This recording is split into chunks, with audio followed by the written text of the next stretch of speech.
Jake Harrison stood in front of the biggest machine he had ever seen. The thing was 3 stories tall and made of some kind of crystal that hurt his eyes when he looked at it too long. Blue and purple lights moved inside it, like lightning trapped in glass. This was the Nexus Combat Simulator, and it was supposed to be the best pilot training device in the galaxy. The room was full of aliens. Jake had gotten used to seeing different species since humans joined the galactic community 5 years ago, but he still found it amazing. There were the blue-skinned Altarians with their perfect scales, the bug-like Vexani with their twitching antennae, and the crystal beings from the collective who looked like walking diamonds. "This machine represents thousands of years of development," said Ambassador Kethvar, the lead Altarian. His voice came through a translator that made everything sound too formal. "Every pilot in the galaxy trains on these systems. Most species need 50 to 100 tries before they can pass the test." Amy Carter, Jake's assistant, whispered in his ear, "Sir, some species need even more tries. The Zephyrians need about 200 attempts. The Crystal People need 300. Jake nodded, but kept his face blank. He already knew what Amy was going to say next, and it was the reason they were all here today. "What about humans?" he asked, even though he knew the answer. Amy looked uncomfortable. "Every human pilot who has used the Nexus has passed on the first try, sir. But here's the strange part. None of them have ever asked to use it again." The aliens in the room all looked at each other. Jake could see they were talking without words, the way different species did when they thought humans weren't paying attention. "Perhaps your pilots are simply weak," said the Vexani ambassador. Her bug-like face was hard to read, but her tone was clear enough. "Maybe they give up too easily." Jake felt his teeth clench, but he kept his voice calm. "I'd like to watch today's test myself." The pilot they were testing was Ryan Mitchell, a 22-year-old from Kansas who had grown up on a farm. His test scores were perfect, and he walked toward the giant machine like he was going to fix a broken tractor. That confidence was something Jake had noticed in all human pilots, but he had never understood why. "Remember, Ambassador Kethvar announced to everyone watching, the Nexus doesn't just test flying skills, it connects directly to the pilot's mind. It reads their fears, their deepest thoughts, their natural reactions. It creates situations that push the candidate to their breaking point." Ryan stepped into the crystal chamber. The machine closed around him with a soft hum. On the screens around the room, they could see his heart rate, brain activity, and other vital signs. Everything looked normal. "The test begins now," said Dr. Elena Rodriguez, the Academy's head scientist. She had been studying alien psychology for years, trying to understand how different species thought. The simulation started, and Jake watched the screens show what Ryan was experiencing. It was brutal. The computer created a space battle where Ryan's friends were being killed one by one. Civilian ships full of families were under attack. Enemy ships kept coming, and Ryan's weapons were running out of ammunition. This was the kind of scenario that had broken pilots from every known species. The machine was designed to find the exact point where someone would give up or lose control, but Ryan wasn't breaking. "This is impossible," Dr. Rodriguez whispered. "Look at his vital signs. His heart rate is steady. His brain waves are calm. Every other species shows massive stress responses during this part of the test." Jake watched the screens in amazement. On one monitor, he could see Ryan's simulation. The young pilot was facing impossible odds, watching his squad mates die, seeing civilians about to be killed. But instead of panicking, Ryan was thinking. He was planning. He was fighting back. "The machine is designed to create hopeless situations," said Ambassador Kethvar. His blue skin had gone pale. How is he not giving up? Amy had been looking at her datapad, checking records from other human pilots. Sir, I think I know why no human ever asks for a second try. Tell me. They don't fail, sir. Every single human pilot who has used the Nexus has passed. 100% success rate. But more than that, ... She put her data on the main screen. While alien pilots usually score between 70 and 80% efficiency after hundreds of tries, humans score between 95 and 98% on their first attempt. The room went quiet. The aliens stared at the numbers in shock.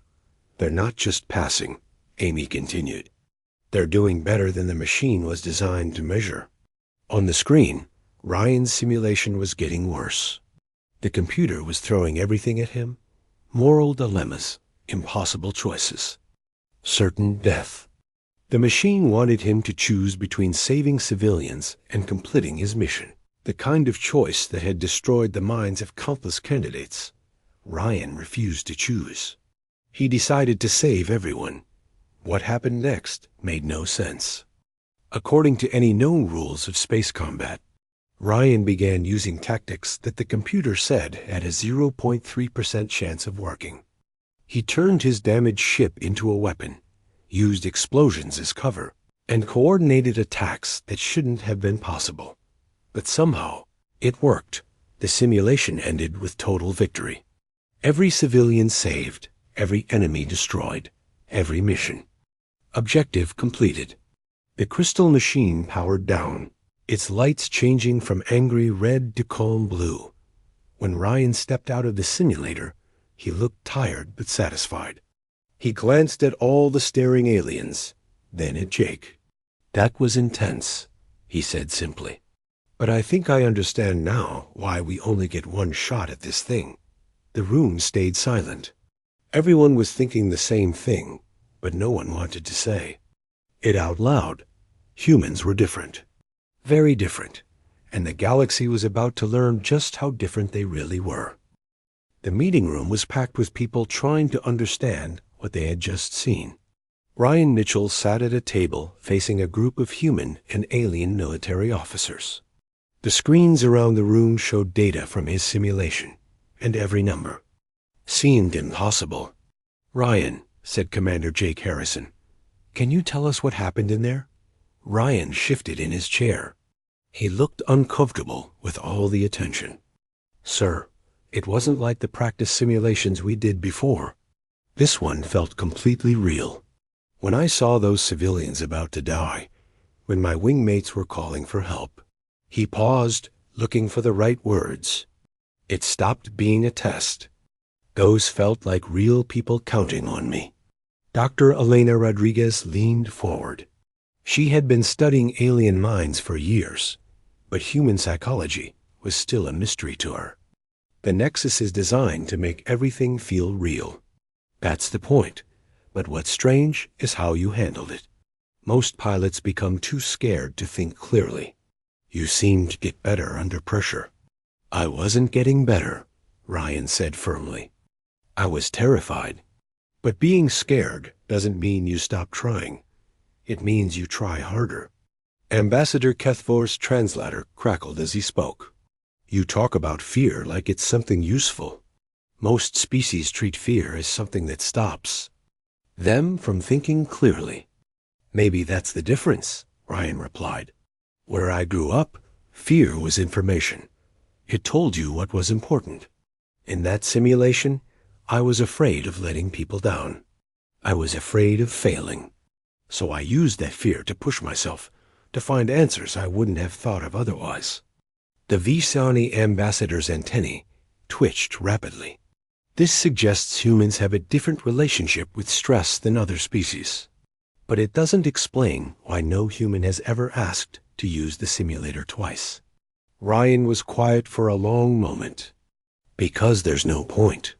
The Nexus doesn't just test your flying skills. It shows you who you really are when everything goes wrong. Once you've seen that, once you've proven to yourself that you can handle the worst possible situation, why would you need to do it again?" Jake felt a chill run down his back. "You're saying humans see this as a one-time test of character, not a training exercise?" Exactly, sir. The aliens use the Nexus to slowly get used to stress. But humans don't train for the worst day of our lives. We prepare for it, and when it comes, we either handle it or we don't. The Nexus shows us which one we are. Dr. Rodriguez was writing notes as fast as she could. This explains the psychological patterns we've been seeing. Human pilots aren't just more skilled. They think about pressure and fear in a completely different way. There's something else, Ryan added, his voice getting quieter. The simulation didn't just test my flying or my tactics.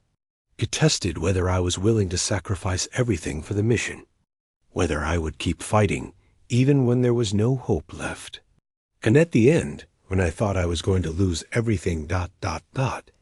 He looked directly at the alien observers. I realized I would rather die than give up. The room went completely silent. Everyone was thinking about what this meant. This is why human pilots do so well in real combat, Jake said slowly. They've already faced their worst fears and proven they can beat them. They go into battle knowing they can handle whatever happens. Ambassador Kethfor's blue skin had turned almost purple. You're describing a species that treats life-or-death situations as normal. This is very disturbing. Disturbing to you, maybe, Ryan said.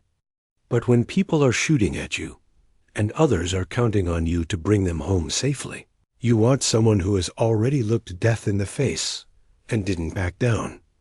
Amy Carter had been quietly looking at more data. Sir, I've been checking the records from actual combat missions.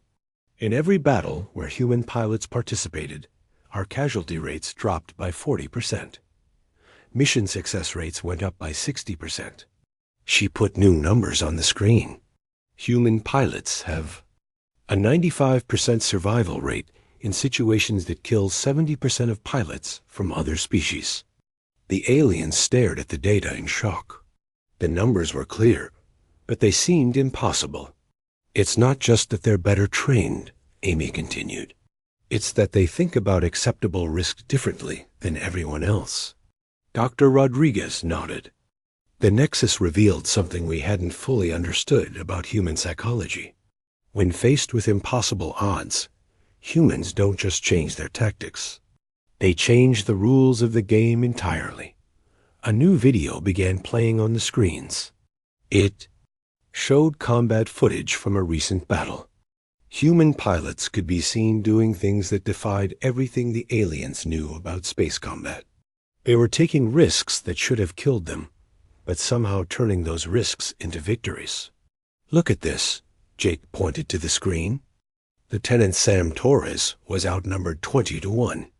According to the combat computer, he had a 0.001% chance of survival. But he didn't just survive. He saved 300 civilians. The video showed Torres using his damaged fighter as a weapon, crashing it into an enemy ship while coordinating a rescue operation. At the last second, he ejected from his ship, timing it perfectly so the explosion pushed his escape pod to safety. When we asked him how he calculated those odds, Jake continued, he said he hadn't. He had simply decided that losing wasn't an option. The Vexani ambassador's translator struggled with her response. This suggests humans don't think about probability the same way as other species. You seem to believe that determination can overcome mathematical certainty. Not overcome, Jake corrected. Change. Humans don't accept limitations. We find ways to make the impossible possible. Dr. Rodriguez added her analysis. The Nexus testing showed that human pilots approach combat with what we're calling existential commitment. They've already accepted that they might die, which frees them to focus completely on the mission. But it's more than that, she continued. They've also accepted that they might have to live with the consequences of their actions. They're prepared to carry the weight of every decision. This mental strength allows them to make choices that paralyze other species. The room was quiet as everyone absorbed this information. Finally, Ambassador Kethfer spoke. You're describing a species of natural warriors. This changes everything about how we understand humanity's place in galactic civilization. It should, Jake replied, because the galaxy is becoming more dangerous, and humanity's unique way of thinking might be exactly what we need to survive. Ryan stood up from his chair. If I may, sir, I think there's something else you should know. In that simulation, I wasn't just fighting for myself. I was fighting for everyone. Human or alien, it didn't matter. That's what humans do. We don't just protect our own. We protect everyone we can. The aliens looked at each other with new understanding. Humans weren't just fearless warriors. They were protectors who refused to accept defeat when others were counting on them. And in a galaxy full of new threats, that might make all the difference. 3 weeks after Ryan's test, the Galactic Defense Command called an emergency meeting. The biggest conference room in the headquarters was filled with representatives from every major species in the galaxy. The air was thick with tension and the sound of dozens of different translation devices. Admiral Patricia Stone, the highest-ranking human in the galactic military, stood at the front of the room. Behind her, holographic displays showed combat data that had shocked military leaders across the galaxy. We have completed our analysis of human pilot performance, she announced. The results change everything we thought we knew about combat psychology. The data was impossible to ignore. In every space battle where human pilots had fought, the numbers were the same. Fewer deaths, more successful missions, and survival. Rates that defied explanation. This isn't just better training, Admiral Stone continued. This is a fundamental difference in how humans process danger and stress. A being made of living crystal named Quartzius spoke up. His voice sounded like wind chimes in a storm. Your species treats mortal danger as a normal part of life. We cannot understand this. Maybe that's because you didn't have to, Admiral Stone replied. Earth is what we call a death world. Humans evolved under constant threat. Predators, natural disasters, diseases, and wars with each other. We didn't have the luxury of developing peaceful societies. We had to become dangerous just to survive. Commander Jake Harrison stepped forward. The Nexus simulator revealed something about ourselves that we hadn't fully understood. When human pilots face impossible odds, they don't just adapt. They completely rewrite what's possible. A new video started playing. It showed footage from the recent conflict with the Vorthan Empire. Human pilots were doing things that violated every rule of space combat. They were using their own ships as weapons, coordinating attacks across impossible distances, and turning certain defeat into victory through pure determination. Watch this engagement, Jake said, pointing to the screen. Lieutenant Sam Torres was facing 20 enemy ships alone. The tactical computer said he had a 0.001% chance of survival. The video showed Torres' fighter, damaged and losing power, deliberately crashing into an enemy capital ship. But instead of dying, he had timed his ejection perfectly. The explosion from his ship destroyed the enemy vessel and created a debris field that his wingmates used as cover to rescue civilian transports. He didn't just survive, Jake continued. He completed the mission and saved 300 civilians. When we asked him how he knew that would work, he said he hadn't calculated the odds. He had simply decided that failure wasn't acceptable.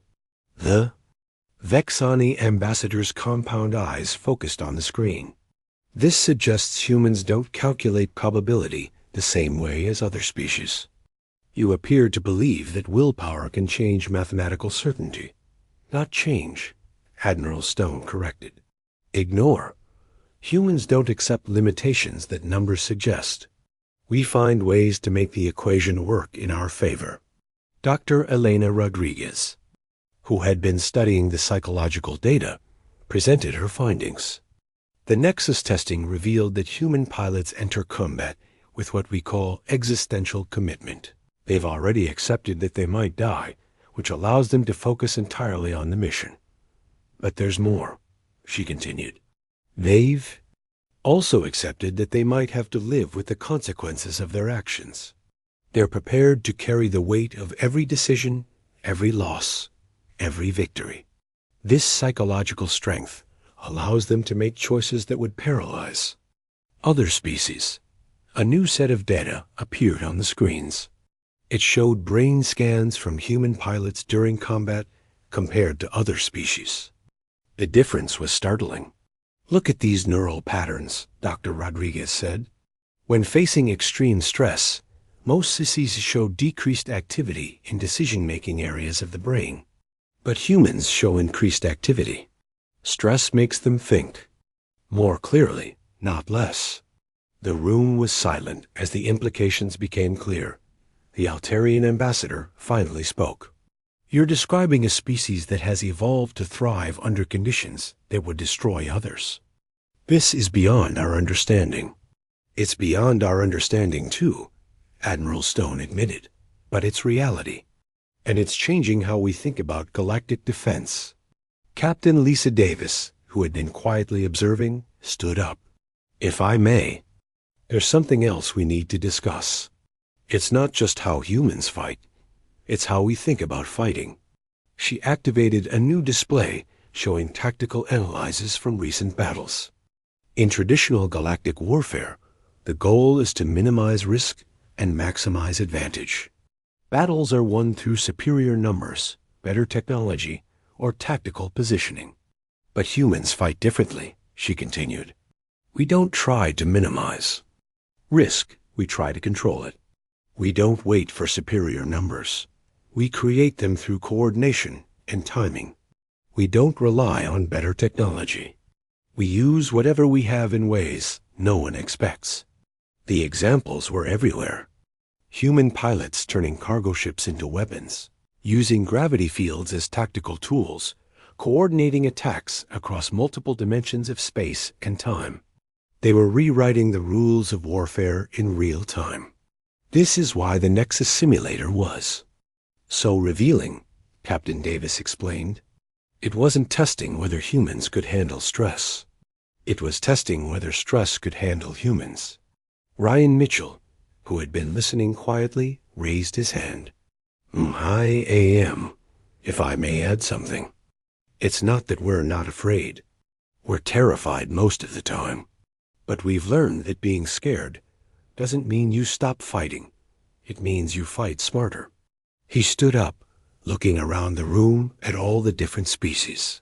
When I was in that simulator, I wasn't thinking about odds or tactics or survival rates. I was thinking about the people counting on me. That's what humans do. We don't fight for ourselves. We fight for each other. The aliens exchanged glances. This was a concept that was difficult for many species to understand. The Nexus showed me my worst fears, Ryan continued. Watching friends die, failing in my mission, letting people down. But it also showed me something else. It showed me that even when everything goes wrong, even when there's no hope left, humans don't give up. We find a way. Admiral Stone nodded. This is why human pilots only need one attempt at the simulator. It's not a training exercise for us. It's a revelation. It shows us who we are when everything is on the line. And what it shows, she continued, is that humans are willing to sacrifice everything for the mission. We're willing to die for people we've never met. We're willing to carry the weight of impossible decisions. And we're willing to keep fighting, even when mathematics says we should quit. The room fell silent again. The implications were staggering. This changes everything, said Ambassador Cuthbert. If humans can perform at this level under extreme stress, and if they can teach other species to do the same, then we might actually have a chance, Admiral Stone finished. Because the galaxy is becoming more dangerous, and we're going to need every advantage we can get. Dr. Rodriguez looked at her data one more time. The Nexus wasn't just testing individual pilots. It was revealing something about human nature itself. We're not just another species in the galactic community. We're the species that refuses to accept defeat. And, she added with a slight smile, we're apparently very good at teaching others to do the same. The meeting ended with a new understanding. Humans weren't just skilled pilots or brave warriors. They were a species that had evolved to turn impossible situations into opportunities. And in a universe that seemed determined to test that philosophy, they were exactly what the galaxy needed. 6 months after the Nexus revelations, everything had changed. The Galactic Defense Force had completely restructured how they trained pilots. The old methods of gradual conditioning and risk management were being replaced with something entirely new. Captain Lisa Davis stood in front of a classroom filled with alien cadets from 12 different species. The room that had once been used for traditional flight training now housed the new Combined Tactical Development Center. The difference in teaching methods was obvious from the moment class began. Today, we're going to talk about fear, Lisa announced to her mixed group of students. Not how to eliminate it, but how to use it. A young Zephyrian cadet raised one of his feathered wings. His name was Kethman, and he had been struggling with the new training methods. Captain Davis. My species has always been taught that fear clouds judgment. How can something that makes us emotional help us make better decisions? Lisa smiled. That's exactly what we used to think too. But humans learned something different. Fear isn't a malfunction of your brain. It's information. It tells you what's important, what's at risk, and what you need to protect. She activated a holographic display showing brain scans from different species during combat situations. Look at these patterns. Most species show decreased activity in their decision-making centers when they're afraid. But humans show increased activity. We become more focused, more alert, more aware of details we might miss when we're calm. An insectoid Vixani student clicked her mandibles nervously. But Captain, how do you control the fear response? How? Do you keep it from overwhelming your ability to think? You don't control it, Lisa replied. You partner with it. When I'm scared in combat, I'm not trying to calm down. I'm using that emotional energy to fuel my tactical thinking. The fear becomes part of the solution, not the problem. Dr. Elena Rodriguez watched from the back of the classroom, documenting the revolutionary changes in pilot psychology. Her research had revealed something remarkable. Human teaching methods weren't just improving individual performance. They were changing how entire mixed species units functioned under stress. The most significant discovery, she had reported to the Galactic Council, is that human pilots don't just perform better individually. They make everyone around them perform better too. They have an unconscious ability to stabilize mixed species units during combat. The proof was in the combat reports. Mixed units with human pilots showed 200% better coordination than pure alien units. Communication improved, tactical flexibility increased, and most importantly, everyone survived more often. They're teaching us to be brave, the Vexani ambassador had reported to her government. Not through speeches or training programs, but through example. They show us that courage isn't the absence of fear, but the decision to act despite it. The real test came when long-range sensors detected something unprecedented. A massive alien fleet was approaching from outside the galaxy, and their technology was completely unknown. The first response fleets, composed of traditional galactic forces using conventional tactics, were destroyed within hours. Admiral Patricia Stone called an emergency meeting of the Galactic Defense Command. The situation was desperate. The enemy fleet was advancing toward populated systems, and nothing the galaxy had tried was working. Conventional tactics are useless, she announced to the assembled commanders. The enemy predicts every standard maneuver. They're prepared for everything we've done in the past 1,000 years of galactic warfare. Commander Jake Harrison studied the tactical reports. They're not prepared for human tactics, because human tactics don't follow galactic doctrine. We need to build a response fleet using human methods. What exactly are you proposing? Asked Ambassador Kethver. A fleet composition that violates every rule of galactic naval doctrine, Jake replied.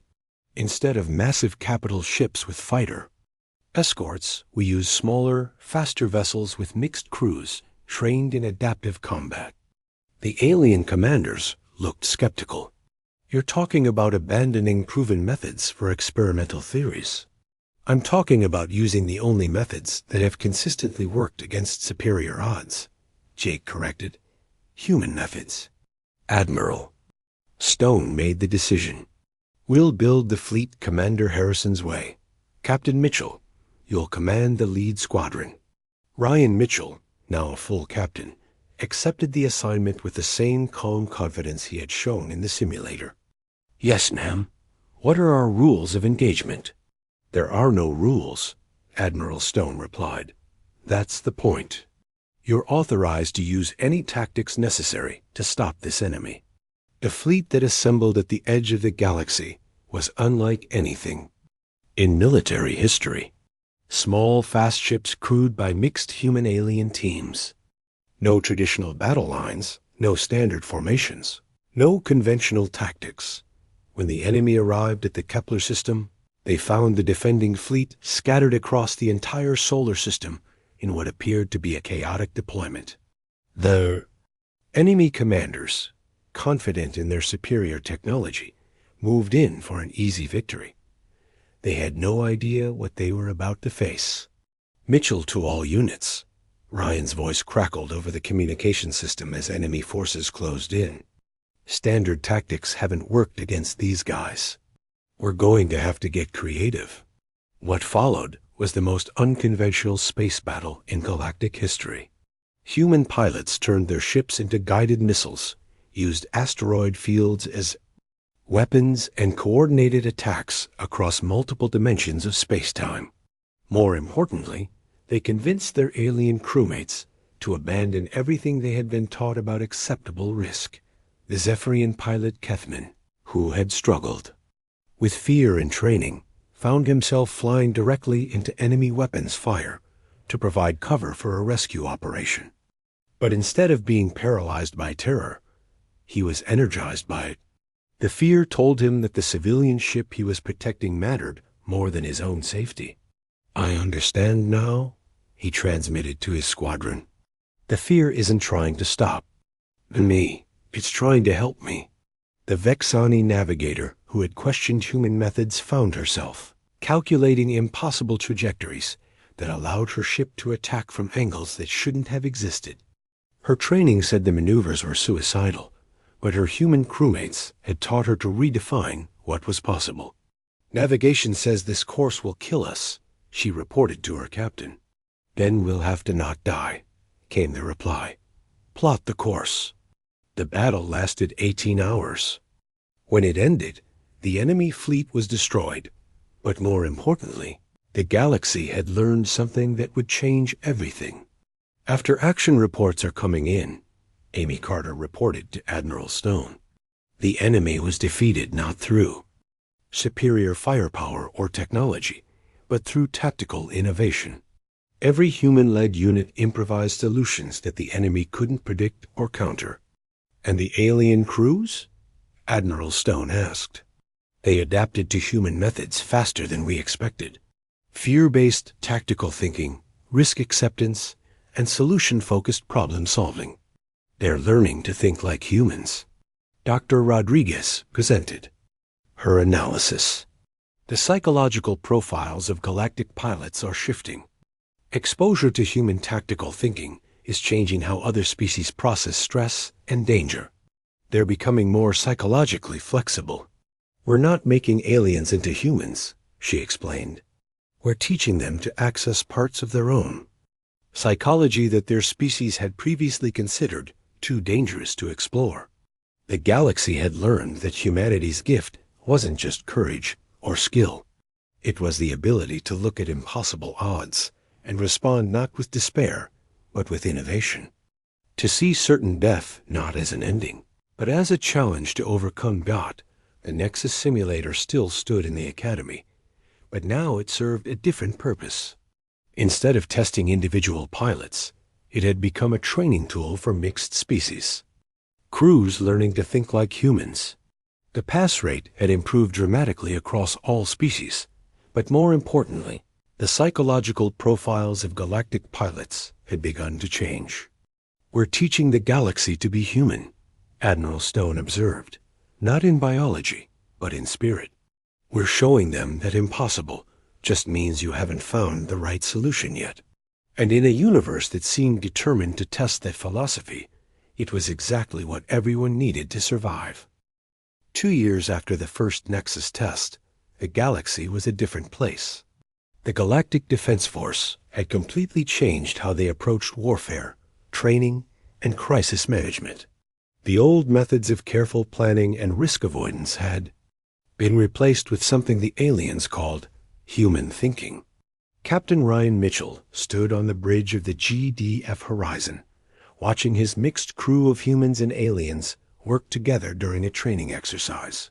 The difference between this crew and traditional galactic crews was obvious to anyone who watched them operate. "Enemy contact at bearing 270, reported his Vexani sensor officer. "Multiple ships, unknown configuration." "Tactical analysis?" Ryan asked. "Conventional wisdom says we should retreat and call for reinforcements," replied a Zephyrian. "Tactical officer. But human doctrine suggests we investigate and adapt to the situation." Ryan smiled. "What does your gut tell you?" The Zephyrian pilot's feathers ruffled with what humans had learned to recognize as excitement rather than fear. "My gut says we can handle whatever they throw at us." "Then that's what we'll do. All hands, prepare for unconventional tactics."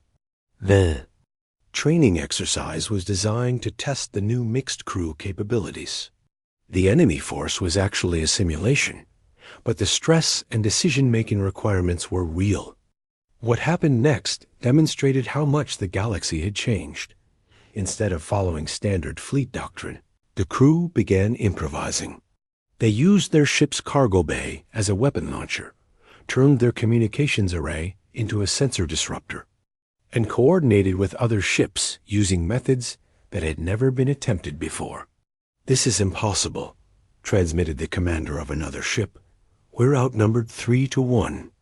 "And we'll have to be 3 times as creative," Ryan replied.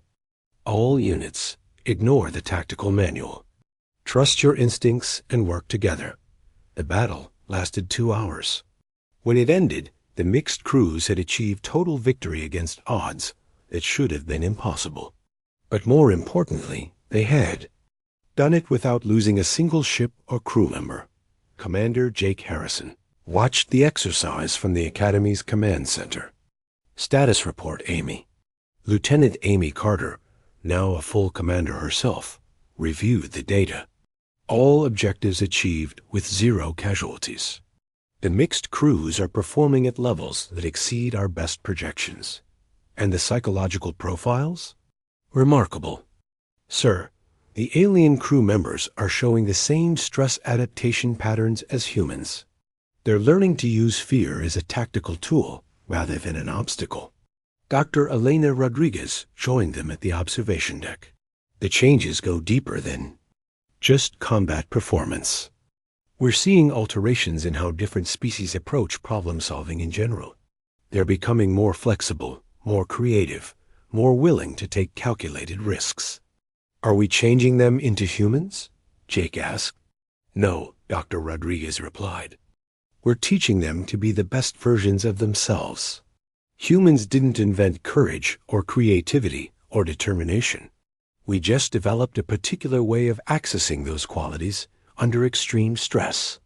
The real proof came when the galaxy faced its next major crisis. A plague had broken out in the Outer Rim territories, and conventional medical responses were failing. The disease was adapting faster than traditional treatments could be developed. Admiral Patricia Stone assembled a medical response team using the same principles that had revolutionized combat operations.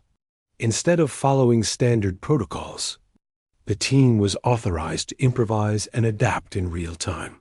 "The situation is unprecedented," she briefed the team. "Standard medical procedures aren't working. You're going to have to think like human combat pilots. Use whatever resources you have in ways no one has tried before." The medical team included doctors, scientists, and researchers from dozens of species. But they had all been trained in human-style crisis management. When they arrived at the affected systems, they didn't follow the medical manual. They rewrote it. Human doctors began combining treatments from different species in ways that had never been attempted. Alien scientists used human-style, intuitive leaps to develop theories that conventional research would have taken years to reach. The entire team worked with the same fearless creativity that human pilots had shown in combat. "We're not just treating the disease," reported Dr. Sarah Kim, the team leader. "We're outthinking it. Every time it adapts, we adapt faster." The plague was contained within 3 months, and the treatment methods developed during the crisis became the new standard for medical emergencies across the galaxy. "This is the real revolution," Admiral Stone explained to the Galactic Council. "It's not just about military tactics. It's about how we approach any crisis that requires innovation under pressure." The changes had spread throughout galactic society. Engineers were solving problems that had been considered impossible. Scientists were making breakthrough discoveries by combining intuition with analysis. Even diplomats were finding creative solutions to conflicts that had lasted for centuries. "Humans have given us something we didn't know we were missing," observed Ambassador Kethver. "They've taught us that limitations are often just lack of imagination." The Nexus simulator still stood in the Terran Fleet Academy, but it now served a completely different purpose. Instead of testing individual pilots, it had become the centerpiece of the new Galactic Crisis Management Training Program. Pilots, doctors, engineers, and even diplomats from every species came to experience what humans called existential commitment. "The simulator doesn't just show you how to handle stress," explained Captain Lisa Davis to a group of new trainees. "It shows you who you become when everything depends on your decisions." The success rate across all species had improved dramatically. Where once only humans passed on their first attempt, now 70% of all candidates succeeded immediately. The remaining 30% usually passed on their second try, having learned to access the same psychological resources that humans used naturally. "We're not making everyone human," Dr. Rodriguez explained in her final report to the Galactic Scientific Council. "We're teaching them to access the parts of their own minds that evolution had trained them to avoid. Fear, pressure, and stress aren't obstacles to overcome. They're tools to use." The most remarkable change was in how different species worked together. The old galactic approach had been to minimize differences and find common ground. The new human-influenced approach was to maximize differences and use them as strengths. A Vexani navigator can calculate probabilities faster than any human, Captain Mitchell explained to his crew. But they used to let those calculations paralyze them when the odds were bad. Now they use those same calculations to find the 1% solution that everyone else missed. "A Zephyrian pilot has reflexes that make human reactions look slow," added his tactical officer. "But they used to hesitate when their instincts told them to do something dangerous. Now they trust those instincts and use their speed to execute plans that seem impossible." A transformation extended beyond the military. The Crystalline Collective, known for their logical but inflexible thinking, began producing artists and poets whose work combined mathematical precision with emotional depth. The emotional empathy species, previously considered too sensitive for leadership roles, became some of the most effective crisis managers in the galaxy. "Each species is becoming more than they were," Admiral Stone observed. "They're keeping what makes them unique while adding what makes humans effective under pressure." The galaxy's newest challenge came from an unexpected source. A species called the Dominion emerged from the galactic core, claiming that they were the rightful rulers of all inhabited systems. They had technology that was thousands of years ahead of anything the galactic community possessed, and they demanded immediate surrender. "We have observed your recent changes," the Dominion ambassador announced via long-range communication. "Your species have become more aggressive, more unpredictable. This concerns us. You will return to your previous behavioral patterns or face consequences." The galactic response was swift and unanimous. Every species, from the peaceful empathy to the logical crystalline collective, sent the same message: no. "We've learned something from our human allies," Ambassador Kethver transmitted back to the Dominion. "Some things are worth fighting for, regardless of the odds." The Dominion fleet that arrived at the edge of galactic space was massive technologically, superior, and absolutely confident in their victory. They had defeated dozens of galactic civilizations using the same approach: overwhelming force, followed by demands for surrender. They had never faced a galaxy that had learned to think like humans. The defense fleet that met them was composed of ships from every member species, but they didn't operate like any military force the Dominion had ever encountered. Instead of traditional battle lines and conventional tactics, they swarmed like a living organism, each ship adapting and improvising in real time. "This is not standard galactic doctrine," the Dominion commander observed as his technologically superior forces began taking unexpected losses. "What has changed?" The answer came from Captain Ryan Mitchell, now commanding a mixed fleet of 30 ships against a Dominion force of over 200.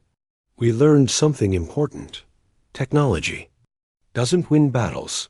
Will does, and we will not surrender." The battle lasted 3 days,